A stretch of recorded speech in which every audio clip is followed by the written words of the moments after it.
Hello everyone, I'm Stan from Stan's Garage, bringing you everything you need to know for effective business IT management. So, one thing I'm going to talk to you today about is that hackers have apparently been abusing Google Ads to spread malware to unsuspecting individuals searching for well-known software companies. Think of all the popular business software you might use on a daily basis. Things like Grammarly, Slack, Dashlane, Ring, AnyDesk, TeamViewer, just to name a few. Bad actors are using the notoriety of these popular applications to create duplicate websites and other malware hidden in well-known software. So if you aren't paying attention, you might be got next. No. I guess that's a word. In this video, we're going to be going over this recent discovery and how you can protect yourself from falling victim to this scam.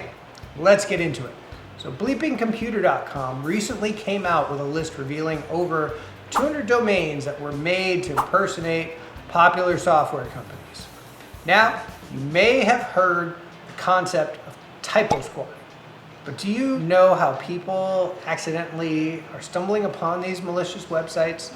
Typo squatting is when they come up with, similar sounding names. Like instead of adobe.com, it'll be adobe-software.us or something. But anyway, hackers are buying ads on Google. Yes, Google ads are being used to direct people to these malicious websites to more unsuspecting people through these Google ad campaigns. So the Google Ads platform helps to promote pages on Google search for money. This is how Google became one of the biggest companies globally in the world, how they're worth billions, almost trillions of dollars. People paying to get their ads placed. Those sponsored links, that's Google Ads. But hackers are getting in on the action.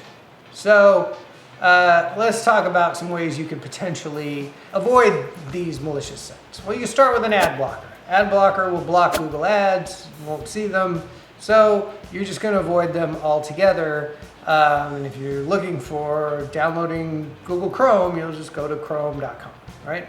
So remember, when you click on those links, the pages look and feel legitimate, and the only thing they're doing is you're landing on a legitimate looking page, and then you get redirected to one that's going to try and download you some malware.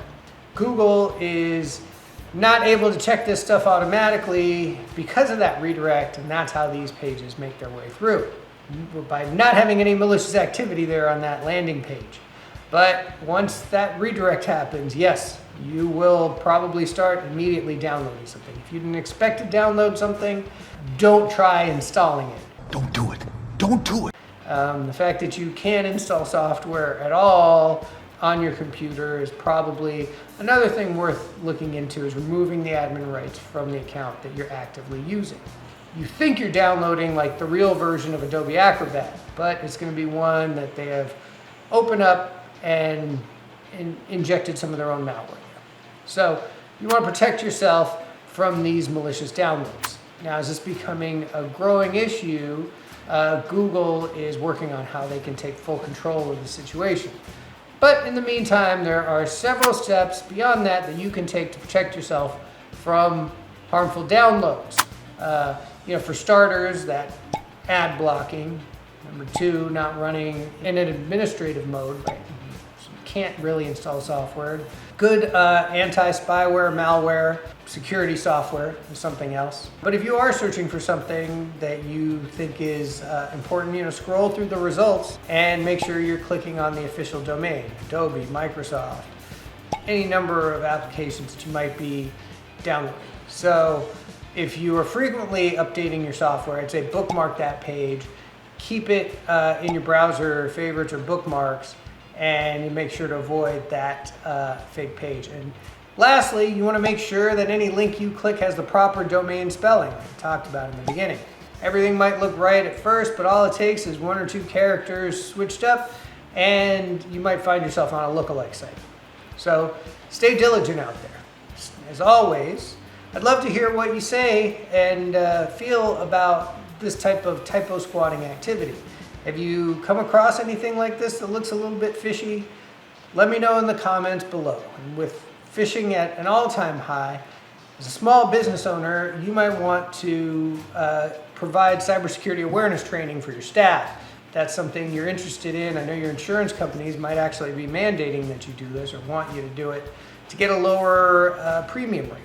So if you got some questions, feel free to either leave it in the comments below or book an appointment via my Calendly link that will also be in the show notes.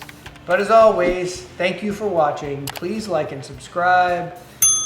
Your comments really help the channel grow. They're much appreciated. And I will catch you guys on the next one. All right.